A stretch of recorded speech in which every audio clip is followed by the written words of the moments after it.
Now here's the conversation that we've been waiting to have with you today.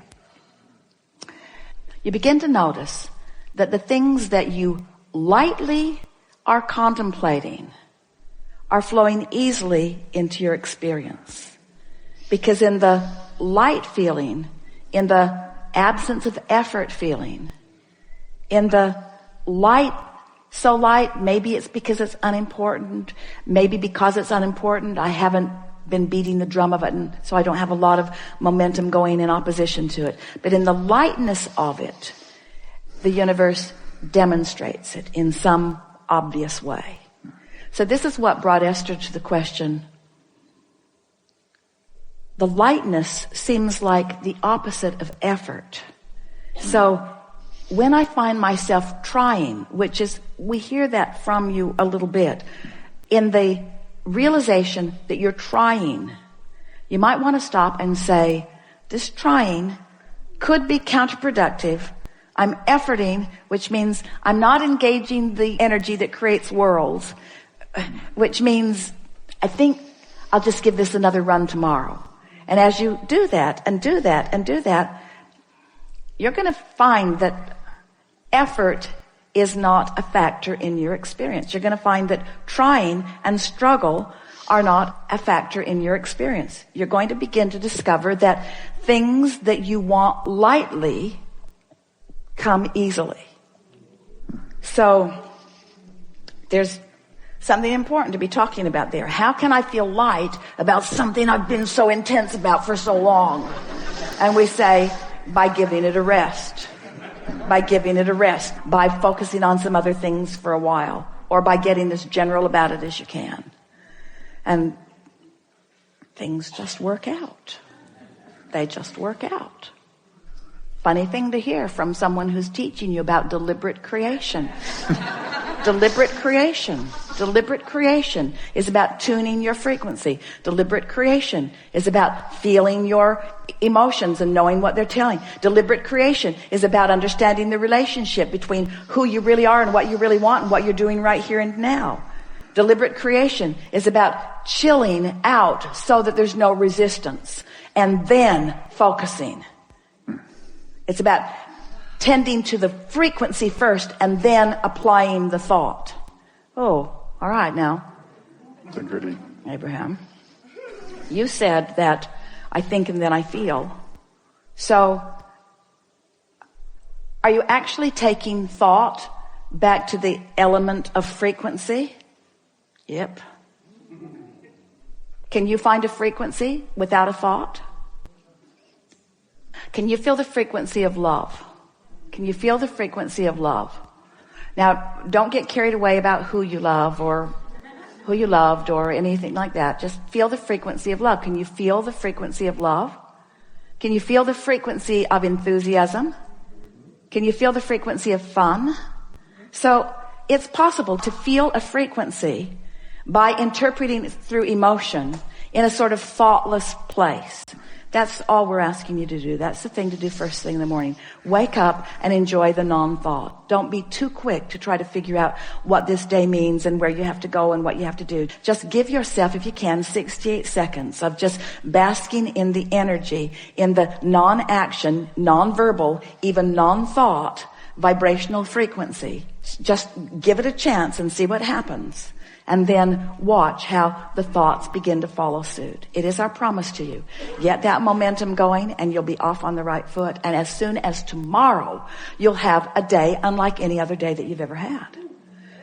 We're not kidding you. Give it a month and you'll feel absolute control of your experience. And when people see the difference in the way you feel, they'll say, what are you doing? And you say, it's kind of hard to describe. I'm doing a lot less than I've ever done before. Well, what do you mean? Well, I'm focused upon the way I feel. Well, what does that mean? It means I don't want to talk about this with you anymore. There's a really good chance you're going to talk me off my high-flying disc. Well, what are you smoking? Well, it's not like that. This is a non-drug high. It's a non-drug alignment. It's alignment that has always been there for me that now I'm consciously tapping into. It's alignment that I've been stumbling on all my life, just didn't know how to maintain it.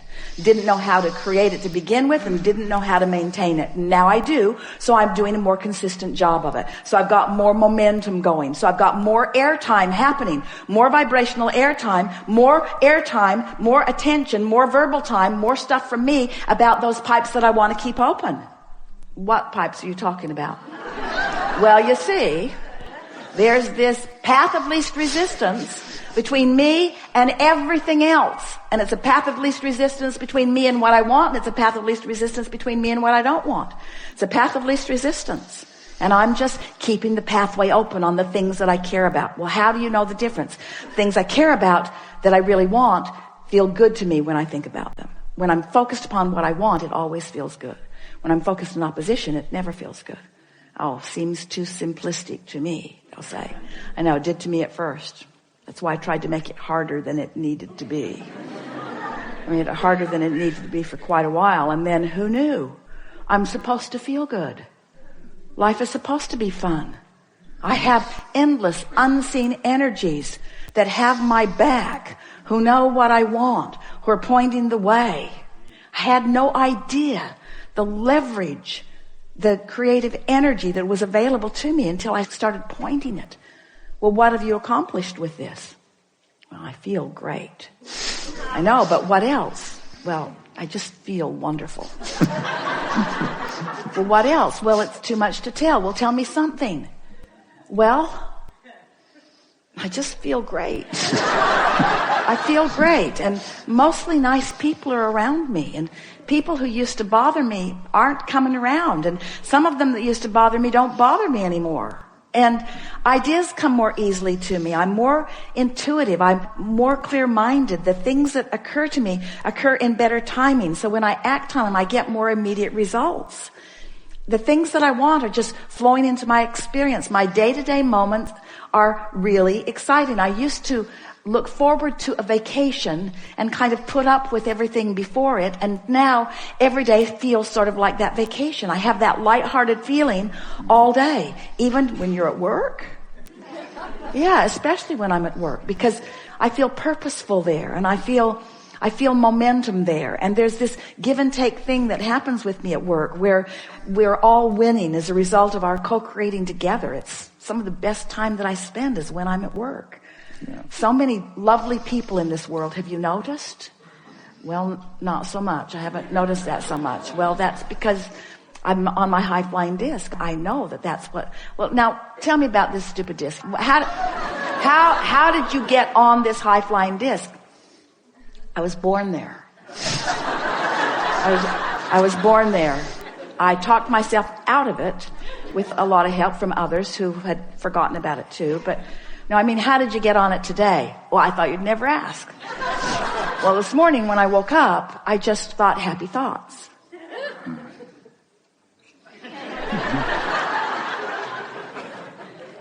So that's your philosophy.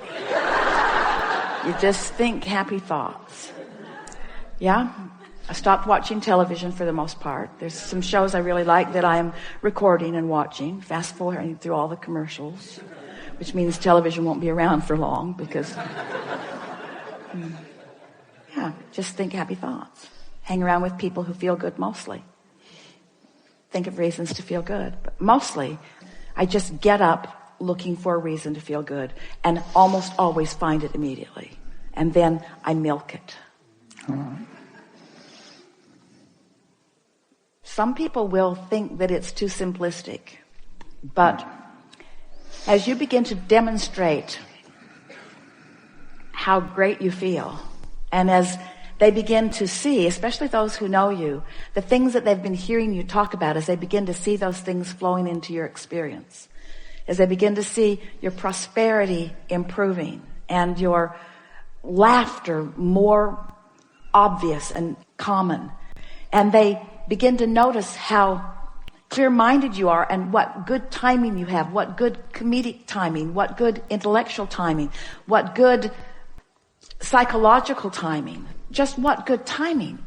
It's going to be so noticeable. You are going to be such powerful demonstrators of those who have accessed and harnessed and directed the energy that creates worlds, that a sort of euphoric feeling of joyful invincibility is going to be yours, to the point that when people point out even the most serious seeming from their perspective of problems, you're going to stand solid in your knowing of all is wellness, and you're going to support them in the same way that Source supports you, by not freaking out because they have chosen a lower flying disc.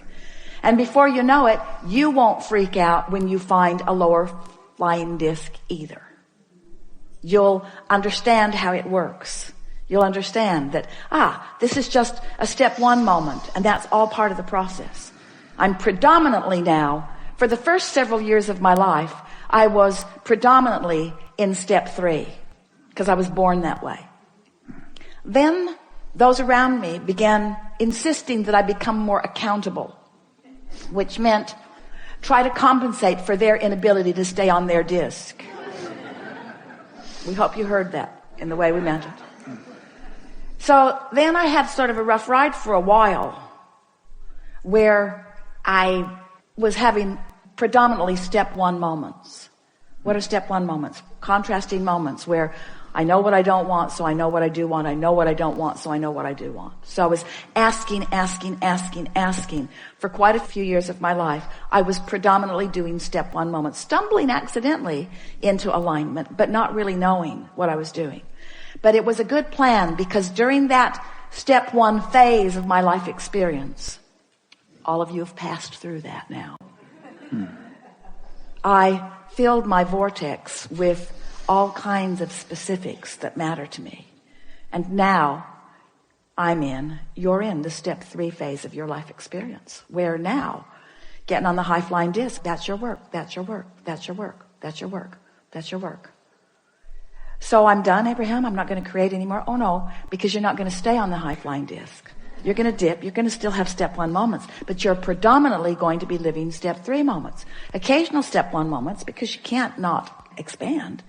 You want to continue to clarify, but predominantly step 3 moments. You see what we're getting at? How can I assure predominant step 3 moments? By making sure every day at least starts there. And if we have done the best sales job that we have ever done about anything, we've convinced you to at least give it a go, to at least try to see what happens. And we would so love a repeat of this gathering with these identical magnificent beings 30 days from today, to hear from you what has happened since you have found and established and maintained and enjoyed and understood what it feels like to be on that light-hearted, good-feeling, high-flying disc. We are certain at this moment that there is nothing important that we know that you don't know. We can feel that you have found resonance with some basic things that are important to who you are. And most important, we can feel that you feel sort of energized, maybe inspired is a better word, to offer some focus that we know is going to serve you in a really powerful way. It is such pleasure for us to interact with those like you who are determined and strong in your desire, who are willing and even patient enough to walk with us slowly sometimes to find these nuggets of clarity that you just feel resonance with. We have been saying for quite a while that we make too much of all of this. In our desire to simplify it for you, we go on and on and on.